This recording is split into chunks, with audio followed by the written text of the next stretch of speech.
बिस्मिल्लाहिर्रहमानिर्रहीम, अस्सलाम वालेकुम नाज़रीन। आप यूट्यूब चैनल देख रहे हैं, मैं इमरान खान हूँ। ये बहुत बड़ी खबर है और ये पाकिस्तान तहरीक इंसाफ के लिए बहुत बड़ी कामयाबी भी है। और इसमें जो पाकिस्तान तहरीक इंसाफ के कुछ लोग पाकिस्तान से बाहर मौजूद हैं, जिनमें जुल्फी बुखारी का भी एक बहुत बड़ा नाम है, कुछ और भी पूरी टीम है जो इस पर काम कर रही थी। तो ये एक बहुत बड़ा मिशन है जिसमें उनको कामयाबी हुई है और ये उनको मिली है अक़वाम मुत्तहिदा में। पाकिस्तान अक़वाम मुत्तहिदा का मेंबर है और पाकिस्तान अक़वाम मुत्तहिदा की करारदादों का हवाला भी देता है, फ़लस्तीन के हवाले से, कश्मीर के हवाले से। और दुनिया भर में अक़वाम मुत्तहिदा की जो करारदादें हैं या जो उनके मुतालबात हैं, पाकिस्तान उनका हिस्सा बनता है। इंडिया के खिलाफ या पाकिस्तान के जो दुश्मन ममालिक हैं उनके खिलाफ अक़वाम मुत्तहिदा की जब भी कोई चीज़ आती है तो हम बहुत ज़्यादा उसको पोर्ट्रे करते हैं, उठाते हैं। तो अक़वाम मुत्तहिदा से पाकिस्तान तहरीक इंसाफ के लोगों ने शिकायत की या उनके साथ फैक्ट शेयर किए और फिर उन्होंने एक इंक्वायरी शुरू की। ये एक वर्किंग ग्रुप है और अक़वाम मुत्तहिदा का यह हिस्सा है। ये 1991 में बना था और इसका मकसद ये था कि जिन लोगों को मनमानी तौर पर या अपने इख्तियारात को गलत तरीके से इस्तेमाल करते हुए जिन लोगों को गिरफ्तार कर दिया जाता है मुख्तलिफ ममालिक में या रियासतों में, उनके लिए आवाज़ उठाई जाए और इन मामलात की तहकीकात की जाए। ना सिर्फ उन मामलात की तहकीकात ये करता है ग्रुप, एक्चुअली इसका जो नाम है वो working group on arbitrary detention, यानी जो मनमानी तौर पर लोगों को अपने इख्तियारात को गलत इस्तेमाल करते हुए लोगों को डिटेन कर लिया जाता है, गिरफ्तार कर लिया जाता है, इंडिविजुअल्स को यानी अफराद को। तो उसके ऊपर फिर ये इन्वेस्टिगेट करते हैं, जो बड़े केसेस हैं उनको ये इन्वेस्टिगेट करते हैं और उसके ऊपर फिर अपनी एक रिपोर्ट भी तैयार करते हैं। और इसमें एक दो नहीं, ये पूरी एक बहुत बड़ी टीम है जो काम करती है। और ये टीम एक मुल्क से नहीं होती, ये लगभग 5 मुख्तलिफ ममालिक से ये टीम बनती है और एक बड़ी टीम बनती है। वो टीम फिर इन्वेस्टिगेट करती है, उस मुल्क से भी राब्ता करती है, वो तमाम केसेस भी देखती है जिनमें उस बंदे को गिरफ्तार किया गया, तो बड़ा डिटेल्ड काम करती है। इनका एक सेशन हुआ था और ये सेशन इसी साल हुआ, 18 मार्च से लेकर 27 मार्च तक ये सेशन चला है। लगभग 10 दिन के इस सेशन में इन्होंने पूरी जो तहकीकात इन्होंने की वो सारी उसमें शेयर की और उसके ऊपर एक रिपोर्ट जारी की है। ये रिपोर्ट इमरान खान से मुताल्लिक है। इमरान खान साहब की गिरफ्तारी कैसे होती है, किन हालात में होती है, क्या वजूहात बनती हैं। अच्छा, इन्होंने राब्ता भी किया गवर्नमेंट ऑफ पाकिस्तान से। इनका दावा यह है कि नवंबर 2023 में इमरान खान साहब की गिरफ्तारी के बाद, यानी अगस्त में इमरान खान साहब गिरफ्तार हुए और ये अपनी तहकीकात कर रहे थे। सितंबर गुजर गया, अक्टूबर गुजर गया, नवंबर में इन्होंने हुकूमत पाकिस्तान से भी राब्ता किया और इन्होंने हुकूमत पाकिस्तान से कहा कि जनाब आप बताएं कि ये केस हमारे पास है और इस शख्स की गिरफ्तारी के बाद आपके पास जो लीगल जस्टिफिकेशन है या कानूनी जवाब है वो आप हमें फराम करें। लेकिन पाकिस्तान ने, रियासत पाकिस्तान ने इसके ऊपर किसी किस्म का कोई जवाब देना पसंद नहीं किया। तो जब पाकिस्तान ने जवाब ही नहीं दिया तो फिर उन्होंने अपनी रिपोर्ट को मुकम्मल किया, तमाम हकाइक हासिल किए मुख्तलिफ सोर्सेज से और उन हकाइक की बुनियाद के ऊपर ये रिपोर्ट जारी कर दी है। रिपोर्ट कहती क्या है? ये बड़ी डिटेल्ड एक रिपोर्ट है, इसमें बहुत सारी चीज़ें शामिल है, लेकिन इसका वन लाइनर यह है कि उन्होंने करार दिया कि इमरान खान साहब की गिरफ्तारी गलत हुई है और ये गैर कानूनी हुई है और इन्हें रिहा किया जाना चाहिए। अब इसमें अक़वाम मुत्तहिदा का जो वर्किंग ग्रुप है वो ये कह रहा है कि ज़ालिमाना हिरासत से मुताल्लिक अक़वाम मुत्तहिदा के वर्किंग ग्रुप ने कहा है कि पाकिस्तान तहरीक इंसाफ के बानी इमरान खान पहले तोशाखाना केस में हिरासत और मुकदमे के साथ साथ उनके खिलाफ साइफर केसेस की कोई कानूनी हैसियत नहीं, जो उन्हें सियासी मैदान में मुकाबले से बाज रखने के लिए सियासी तौर पर बनाए गए हैं। वो ये कह रहे हैं एक तो कोई हैसियत ही नहीं है कानूनी इन मुकदमात की, तो पहले दिन से हम सब आपको बता रहे हैं कि कानूनी हैसियत तो है कोई नहीं। और दूसरा वो ये कह रहे हैं ये सियासी नौयत के केसेस हैं और इमरान खान को सियासत से बाहर रखने के लिए ये केसेस बनाए गए हैं और ये ज़ालिमाना हिरासत है जो इमरान खान साहब को जिसके अंदर रखा गया है। अच्छा, 18 जून की दस्तावेज के मुताबिक अक़वाम मुत्तहिदा की बॉडी ने 18 से 27 मार्च तक इनका 99वां इजलास जो है वो चल रहा था और PTI के बानी की नज़रबंदी पर अपनी राय की मंजूरी दी उन्होंने और तमाम लोगों ने अपने अपने हकाइक शेयर किए जो कुछ वो लेकर आए थे। पाकिस्तान तहरीक इंसाफ के सरबराह की मुख्तलिफ अदालती कार्रवाइयों में कानूनी तजादात और बेज़ाब्तगियों का जिक्र करते हुए इदारे ने कहा है कि वो इस बारे में अपनी राय दे रहे हैं कि इमरान खान को ज़ालिमाना तौर पर नज़रबंद किया गया है, गैर कानूनी है, कोई जवाज़ नहीं है। इस बारे में कहा गया कि पहले तोशाखाना केस में इस्तगासा की कार्रवाइयाँ और उनके दायराकार से बाहर होने के साथ साथ इमरान खान और उनकी पार्टी पर सियासी जबर के तनाजुर में वर्किंग ग्रुप ने नतीजा अखज़ किया है कि इनको कानूनी बुनियादों पर नज़रबंद नहीं किया गया, और ऐसा लगता है कि इसका मकसद उन्हें इंतखाबात लड़ने से रोकने के लिए नाअहल करार देना था। लिहाजा ऐसा महसूस होता है कि यह सब कुछ मुबैना तौर पर सियासी मकासद हासिल करने के लिए किया गया है। उन्होंने अपनी रिपोर्ट में इमरान खान की पहले तोशाखाना केस में सुनाई गई सजा के तरीकाकार और उसके बाद कानून नाफिज करने वाले एहलकारों की जानिब से उनकी गिरफ्तारी, उनकी रिहाइशगाह में घुसकर उन पर और उनके अमले पर किए गए हमले पर तशवीश का इजहार किया। वर्किंग ग्रुप ने मजीद कहा कि साइफर केस में इमरान खान के खिलाफ कानूनी बुनियादों पर कार्रवाई नहीं की गई क्योंकि ऐसा नहीं लगता कि इनके इन इकदाम से ऑफिशियल सीक्रेट एक्ट की खिलाफ वर्जी हुई। यानी वो कहते हैं इमरान खान साहब ने कोई ऑफिशियल सीक्रेट, वैसे वो साइफर वाला केस तो वैसे भी इमरान खान साहब के हक में आ गया है। फिर उन्होंने किया कि तोशाखाना वाला केस और इद्दत वाला केस, यानी ये सारे केसेस वो कह रहे हैं जैसे 4 केसों में एक साथ फैसला आया है और इसका मकसद उन्हें आम इंतखाबात में हिस्सा लेने से रोकना था। यानी वो सारी उसकी टाइमिंग भी, फिर इकट्ठे फैसले आना। तो यहां जो बड़े बड़े जरखेज दिमाग पाकिस्तान में बैठे हुए हैं ना, उनके दिमाग में ये तो था कि हमने ये जुल्म करना है, जबर करना है, इमरान खान को इलेक्शन से बाहर करना है, हर हाल में अपनी मनमानी हुकूमत बनानी है, इस शख्स को हिरासत में रखना है, कोई इसकी फोटो ना देखे। पाकिस्तान की तारीख का वाहिद कैदी है ये इमरान खान, ये मेरी बात आप याद रखिएगा। ये इस मुल्क की तारीख का वाहिद कैदी है जिसको 1 साल से ना उसकी आवाज सुनने दी गई, ना उसको देखने दिया गया। यह किया रियासत पाकिस्तान ने एक सबसे बड़ी जमात के सबसे बड़े पॉलिटिकल लीडर के साथ। इमरान खान के अलावा ऐसा किसी के साथ नहीं हो। सबको मौका मिलता रहा, कहीं ना कहीं वो बात करते रहे, अपने लोगों से मुलाकातें करते रहे, कहीं ना कहीं को ऑडियो को, वीडियो को, बयान को चीजें आती रहती थी। कोई लोग पेशी के ऊपर आ जाते थे, वहां पे नजर आ जाते थे, कोई वीडियो देख के कोई ऐसे करके वी बना लेता है, कोई ऐसे करके हाथ हिला देता है। कोई चीज इमरान खान की सामने नहीं आने दी और 1 साल होने वाला है। अब आप अंदाजा कर लीजिए कि रियासत कितनी खौफजदा है इमरान खान से। अच्छा, इसमें मजीद कहा गया कि इमरान खान के इलेक्शन लड़ने पर पाबंदी, इलेक्शन में उनकी पार्टी की मुनसिफाना शिरकत को रोकने और हुकूमत की तरफ से किसी रद्द अमल की अदम मौजूदगी जैसे अवामिल के पेश नज़र वर्किंग ग्रुप इस नतीजे पर पहुंचा है कि इमरान खान की गिरफ्तारी, नज़रबंदी और पहले तोशाखाना केस और साइफर केस में मुकदमा चलाए जाने की कोई कानूनी वजह नहीं थी और ऐसा लगता था कि उनको इलेक्शन से रोकने के लिए यह सारा कुछ किया गया है। फिर उन्होंने कहा हुकूमत ने कोई हमें तरदीद ही नहीं दी, कोई वजह नहीं बताई और हमें जवाब ही नहीं दिया। ऐसा लगता है कि इमरान खान के खिलाफ बनाए गए मुकदमात का ताल्लुक इस बात से है कि वो पीटीआई के कायद हैं और उनको और उनके हामियों को खामोश करने और उनकी सियासत में शिरकत को रोकने के लिए ऐसा किया जा रहा है। अच्छा, इसमें यह भी कहा गया कि जो पाकिस्तान तहरीक इंसाफ के लोगों की गिरफ्तारियां हो रही हैं, वर्कर्स की, लीडर्स की, और जिस किस्म का सलूक हो रहा है, इसकी भी निशानदेही की गई है। अक़वाम मुत्तहिदा के जो वर्किंग ग्रुप है उसने इमरान खान की गिरफ्तारी को गैर कानूनी करार देते हुए रिहाई का मुतालबा भी कर दिया। वर्किंग ग्रुप ने न सिर्फ इमरान खान की गिरफ्तारी पर तशवीश का इजहार किया बल्कि पीटीआई के कारकुनों की गुमशुदगी और गैर कानूनी गिरफ्तारियों पर भी तशवीश का इजहार किया। अब देखें, इमरान खान साहब को गिरफ्तार किया गया 5 अगस्त 2023 को। 2 जुलाई को आप ये वीडियो देख रहे हैं, तो 2 जुलाई आ गई है 5 अगस्त से लेकर, यानी 11 महीने लगभग इमरान खान साहब को गिरफ्तार हुए हो गए।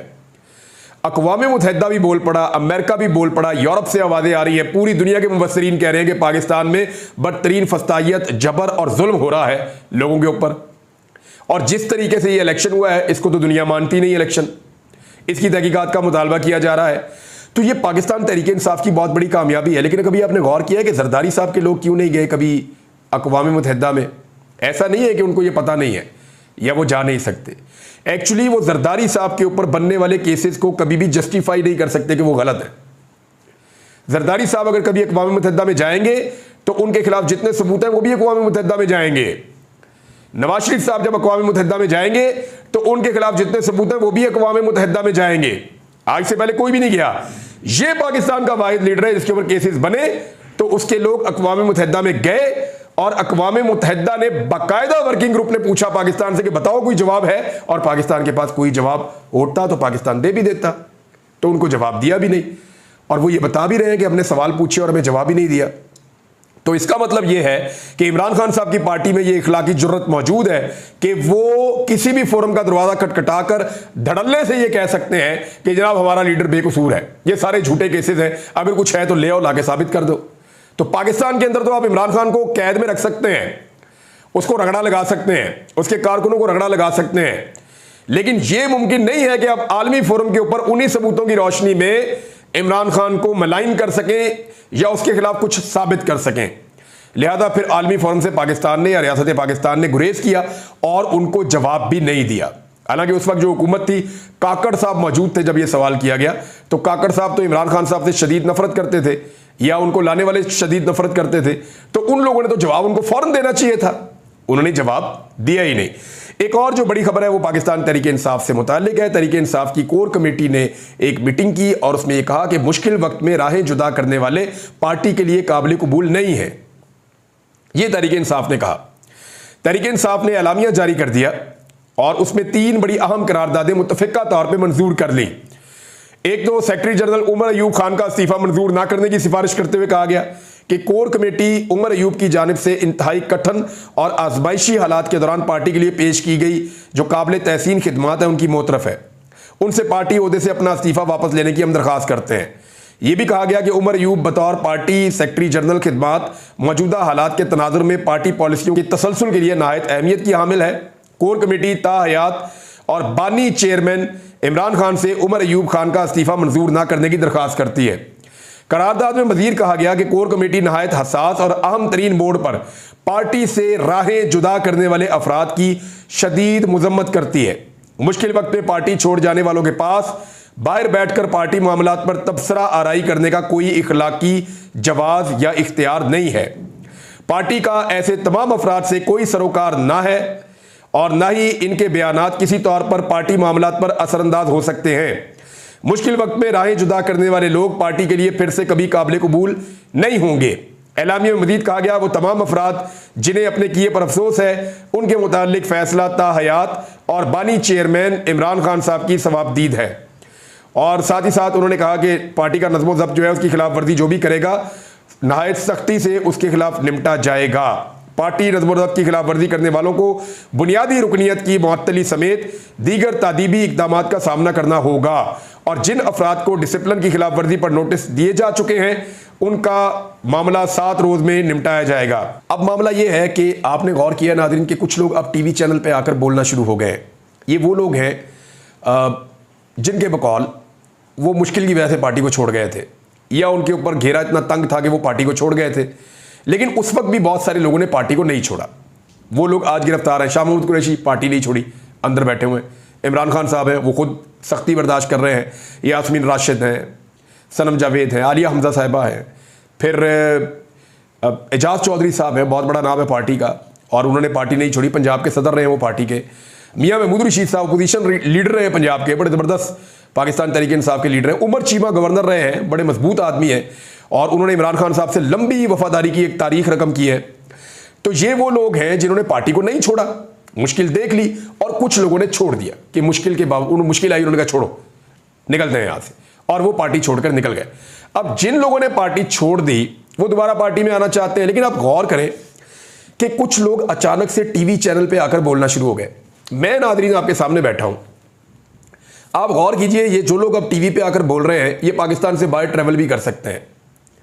इनके नाम ECL में डालने की जरूरत ही नहीं पड़ी, ये गए जाके ट्रैवल करके भी आ जाते हैं।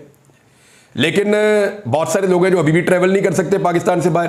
गौर कीजिएगा आप, ये लोग जो कुछ इनके साथ कैद में हुआ वो बता सकते हैं और जितना चाहें बढ़ा चढ़ा के, उतार के, उठा के, गिरा के, जैसे मर्जी ये बता देते हैं और इन्हें कोई कुछ कहता भी नहीं है।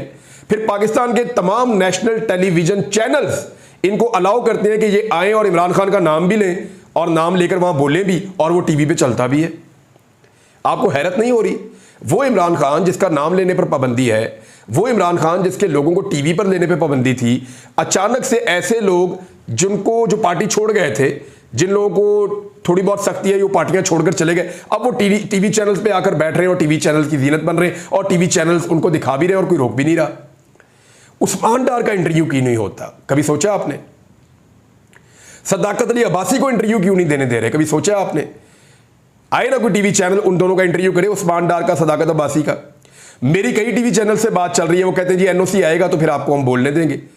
मैंने उनसे कहा कि यार मुझे तो नहीं पता कौन सा NOC, मैं बात करना चाहता हूं टीवी पे, मुझे आप बतौर मेहमान बुला लें, मुझे आप बतौर होस्ट बुला लें, मुझे आप दोबारा से काम के लिए नौकरी दे दें, मैं टीवी चैनल पे काम करना चाहता हूं। नहीं बोलने दिया जा रहा। यानी ये अजीब नहीं लगता आपको कि कुछ लोग हैं जो बोल पा रहे हैं, वो बातें भी कर रहे हैं जो बाकी लोगों को करने के लिए इजाजत नहीं है, उनके ऊपर बदस्तूर बहुत दबाव है। यानी अभी भी सदाकत अब्बासी साहब या उस्मान डार साहब अगर बोलें तो मेरी इंफॉर्मेशन के मुताबिक उनके गिर्द घेरा तंग है और वो दबाव में है और वो अभी भी खुलकर बात नहीं कर पाते और उनके लिए बहुत मुश्किलात अभी भी मौजूद हैं। लेकिन चंद लोगों के लिए मुश्किलात मौजूद नहीं है, तो इसका कोई तो रीज़न होगा ना। तो इसके ऊपर आप सोचिए। बहरहाल देखते हैं। नाज़रीन, बिलाखिर ताजरों ने भी नवाज शरीफ साहब को और उनकी पार्टी को आड़े हाथों ले लिया। यानी इस जमात को ताजरों की पार्टी कहा जाता था, लेकिन जिस किस्म का इन्होंने बजट दिया है, जो इन्होंने IMF के साथ मिलकर खाना खराब किया है पाकिस्तान का, तो उसके बाद ताजिर भी अब इनको झोलियां उठा उठाकर बदवाएं दे रहे हैं और वो उस दिन को रो रहे हैं जब उन्होंने इस जमात को सपोर्ट किया था। ताजिरों ने यहां तक कह दिया कि मियाँ साहब 18-20 सीटें लेकर आप आए और आप मुल्क के वज़ीर-ए-आज़म बन गए, और कम से कम आप हमारा ख्याल ही रख लें। जितना ज़ालिमाना बजट आपने दे दिया है या जैसे टैक्सेस आपने हम पे लगा दिए हैं, हम तो भूखे मर जाएंगे। जो पेट्रोलियम डीलर्स हैं वो ये कह रहे हैं कि अगर एडवांस टैक्स वापस ना लिया तो पूरा मुल्क हम बंद कर देंगे। ये पेट्रोलियम डीलर्स कह रहे हैं कि पूरा मुल्क हम बंद कर देंगे। जमात इस्लामी 12 जुलाई को इस्लामाबाद में धरना देने जा रही है, ये जिस तरह का बजट दिया है इन्होंने। और हुकूमत ने पेट्रोलियम मसनूआत की कीमतें भी एकदम बढ़ा दी हैं, और वो भी बढ़ाई इस तरह है कि एकदम लंबा जंप लग गया है कीमतों को। कम करते हैं तो थोड़ी थोड़ी करके करते हैं, बढ़ाते हैं तो एकदम बढ़ा देते हैं। एडवांस टैक्स वापस ना हुआ तो 5 जुलाई को पूरा मुल्क बंद कर देंगे, ये पेट्रोलियम डीलर एसोसिएशन कह रही है।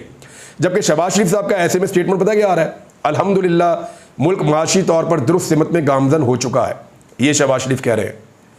और सेम टाइम में ख्वाजा आसिफ का स्टेटमेंट भी सुन लें। IMF जो है वो पाकिस्तान की खुद मुख्तारी के लिए खतरा है, हालिया टैक्स IMF के दबाव पर लगाए गए हैं। अब आप अंदाजा कर लें। और वजीर दिफा और वजीर आजम दोनों एक पेज पे नहीं है। वजीर आजम कह रहा है बिल्कुल सेट हम जा रहे हैं, सीधे जा रहे हैं। वजीर दिफा कह रहे हैं जी बेड़ा गर्क हो गया, कोई चीज़ नहीं बच रही। IMF मुल्क की सालमियत के लिए उन्होंने इसको, मुल्क की खुद मुख्तारी के लिए उन्होंने इसको खतरा करार दिया है ख्वाजा आसिफ ने। अब आप अंदाजा कर लें कि वजीर दिफा और वजीर आजम दोनों एक पेज के ऊपर नहीं है। ऐसी नकम्मी, नकट्टू और अजीबो गरीब किस्म की हुकूमत लाकर पाकिस्तानियों के ऊपर मुसल्लत कर दी गई है, जबकि IMF की शराइत अभी भी खत्म नहीं हो रही, एक के बाद एक शराइत आ रही हैं। मैं तो इकॉनमी के ऊपर कौन से नए टैक्सेस लगे हैं और किस तरह से लगे हैं उनके ऊपर एक डिटेल्ड प्रोग्राम करता हूं और चीज़ें आपके साथ शेयर करता हूं बाद में। अब तक के लिए इतने, अपना ख्याल रखिएगा, अपने इस चैनल का भी। अल्लाह हाफिज़।